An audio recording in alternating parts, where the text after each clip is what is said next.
Rusia saat ini sedang mempersiapkan serangan besar-besaran ke Kiev, khususnya ke pusat-pusat pengambilan keputusan, serta sedang mempersiapkan ofensif dari wilayah Belarus. Hari ini Presiden Ukraina Volodymyr Zelensky mengeluarkan pernyataan yang seperti kata orang biasanya tidak dipublikasikan.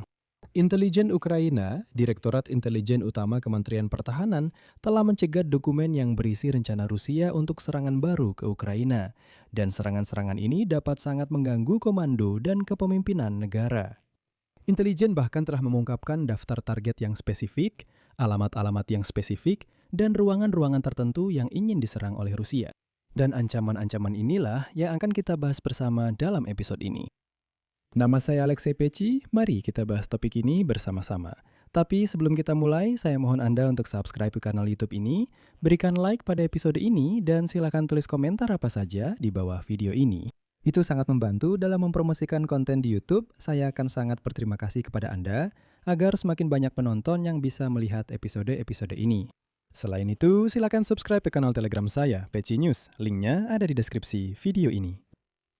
Jadi saya akan langsung mulai dengan pernyataan dari Volodymyr Zelensky. Dalam rencana Rusia, ada serangan terhadap apa yang disebut pusat pengambilan keputusan di Kiev. Dalam dokumen yang berhasil dicegat oleh intelijen Ukraina, terdapat hampir 20 pusat politik dan pos komando militer. Dan inilah detail yang membuatnya bukan sekedar ancaman militer, tetapi sesuatu yang jauh lebih mengkhawatirkan. Di antara materi yang berhasil disadap, terdapat foto-foto gedung di pusat Kiev beserta alamat lengkapnya.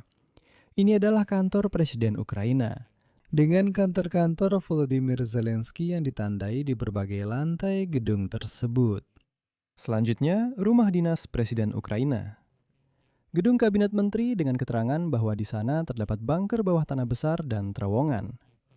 Dan seterusnya. Jadi ini semacam daftar spesifik tentang kemana tepatnya rudal Rusia diduga akan menghantam. Di sini saya ingin mencatat bahwa sebelum gencatan senjata pada 9 Mei, orang-orang Rusia mengatakan bahwa mereka akan menyerang pusat-pusat pengambilan keputusan jika Ukraina menyerang lapangan merah. Ukraina tidak menyerang lapangan merah, namun orang-orang Rusia diduga tetap sedang mempersiapkan serangan ke pusat-pusat pengambilan keputusan. Zelensky secara terbuka mengomentari semua ini. Dan di sini penting untuk mengutipnya secara langsung, karena dia mempublikasikannya bukan tanpa alasan. Rusia tidak hanya sedang mempersiapkan serangan, mereka merencanakan serangan ke alamat-alamat tertentu, ke orang-orang tertentu. Ini adalah perencanaan teroris. Namun perlu dicatat, khusus untuk Rusia, pimpinan bahwa Ukraina tetap saja bukan Rusia.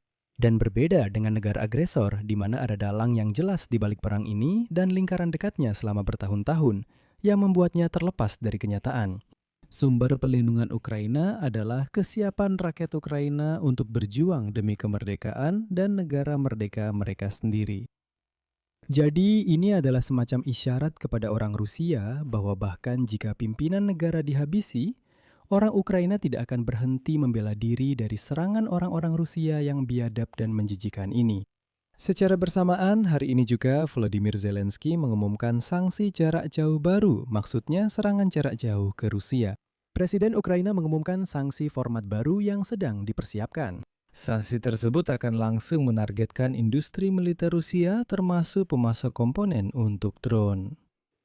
Hal ini terkait dengan serangan malam dari tanggal 13 ke 14 Mei ketika Rusia meluncurkan 1.560 drone yang menunjukkan bahwa Rusia secara signifikan meningkatkan produksi drone Shahed. Dan tanpa sanksi terhadap basis komponen, hal ini tidak dapat dihentikan. Selanjutnya ada kutipan lain dari Zelensky. Pertama, kita menentukan target untuk sanksi jarak jauh berikutnya terhadap Rusia atas perang ini dan serangan terhadap kota serta desa kita. Ukraina tidak akan membiarkan setiap serangan yang dilakukan agresor tanpa konsekuensi, karena setiap serangan itu memengaruhi kehidupan rakyat kami. Sekarang mengenai ancaman serangan nuklir dari Rusia, karena hari ini ancaman itu juga terdengar. Mantan Kepala Intelijen Militer Ukraina yang sekarang menjadi Kepala Kantor Presiden, Kirill Budanov, hari ini memberikan wawancara kepada surat kabar Inggris The Times dan di sana ia menyatakan, Rusia mampu melakukan serangan nuklir kapan saja dan pada jarak berapapun, tetapi, dan ini sangat penting, ini terutama adalah soal kehendak politik. Saya belum melihat tanda-tanda persiapan untuk serangan nuklir. Jika ada, saya pasti sudah mengetahuinya.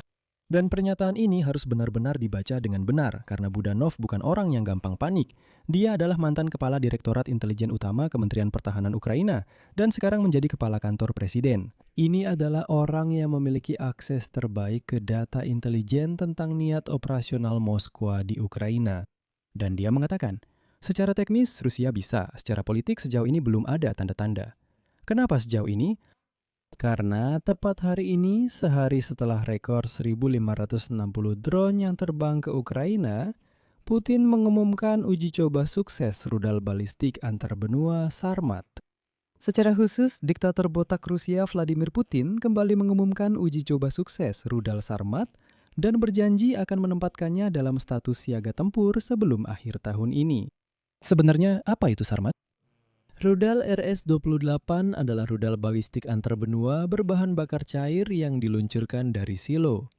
Jarak tempuh yang diharapkan lebih dari 10.000 km, rudal ini mampu membawa hingga 16 hulu ledak nuklir yang dapat diarahkan secara independen. Dan di NATO, rudal ini diklasifikasikan sebagai Satan II. Putin mengklaim bahwa total daya ledak hulu ledaknya lebih dari 4 kali lipat dibandingkan bom atom barat manapun. Namun, ada nuansa penting di sini. Saluran Telegram Rusia Astra menulis bahwa Vladimir Putin telah mengatakan bahwa Sarmat hampir siap setidaknya untuk ke-10 kalinya sejak tahun 2021. Roket ini telah dikembangkan sejak tahun 2011. Pada bulan September 2024, uji coba gagal roket ini meninggalkan kawah dengan diameter sekitar 60 meter di Kosmodrom Plesetsk. Bahan bakar cair menimbulkan masalah teknis tambahan dalam pengoperasiannya. Vladimir Putin sekali lagi mengumumkan kesiapan roket yang secara teknis sebenarnya belum sepenuhnya siap. Mengapa dia melakukan ini sekarang? Di sini kita perlu memahami konteksnya. Presiden Amerika Donald Trump baru saja meninggalkan Beijing, di mana ia membahas masalah perang Rusia melawan Ukraina dengan Xi Jinping. Kongres AS telah memilih untuk memaksa pembahasan isu bantuan untuk Ukraina. Saya punya episode terpisah tentang hal ini, silahkan tonton. NATO menuntut negara-negara anggota aliansi untuk mengalokasikan 0,25% dari PDB mereka untuk mendukung Ukraina. Rusia memecahkan rekor dalam jumlah drone yang diluncurkan ke Ukraina. Dan dalam situasi seperti ini, dilakukan uji coba rudal nuklir dengan pengumuman secara terbuka. Jadi, semua ini adalah tekanan informasi, bukan persiapan militer yang nyata. Namun, kita juga tidak bisa mengabaikan ancaman ini. Sekarang, apa artinya ini bagi rencana serangan yang berhasil disadap oleh intelijen Ukraina? Rusia secara bersamaan melancarkan serangan udara dalam jumlah rekor, mengumumkan uji coba nuklir, dan membuat daftar alamat para pimpinan Ukraina. Ini perlu dipahami bukanlah kebetulan semata. Ini adalah kampanye tekanan yang konsisten, militer, psikologis, dan santase nuklir, pada saat dukungan Barat terhadap Ukraina sedang mengalami, bisa dibilang, krisis ketidakpastian. Beijing juga tidak membiarkan Moskwa kehilangan apapun. Kongres ISEC sejauh ini baru menuju pemungutan suara, belum tentu mereka akan menyetujuinya. NATO mengatakan bahwa perlu mengalokasikan bantuan untuk Ukraina sebesar 0,25%, tetapi sejauh ini itu belum terjadi. Sementara itu, Xi Jinping telah menerima Trump dan sekarang menunggu Putin dalam 5 hari ke depan. Zelensky menanggapi hal ini dengan secara terbuka mengungkapkan rencana yang berhasil disadap. Itu juga merupakan sebuah pilihan. Ketika intelijen mempublikasikan daftar target beserta alamatnya, itu bukan lagi sekedar peringatan di dalam negeri, Anda tahu? Tidak. Ini adalah sinyal kepada Barat bahwa, lihatlah, inilah yang direncanakan Rusia dan kami mengetahuinya. Dan sekali lagi, ini adalah argumen dalam pembicaraan tentang bantuan dan sanksi, serta dalam pertanyaan tentang seberapa siap sebenarnya Rusia untuk bernegosiasi. Saya akhiri dulu sampai di sini. Tulis pendapat dan kesimpulan Anda di kolom komentar di bawah episode ini. Jangan lupa subscribe channel ini, tekan lonceng, dan beri like. Jika Anda ingin mendukung kerja kanal YouTube ini, Anda bisa melakukannya secara finansial melalui donasi apapun, atau berlangganan sponsor berbayar lewat tautan dan informasi yang ada di deskripsi video ini. Itu saja dari saya, jaga diri Anda, sampai jumpa.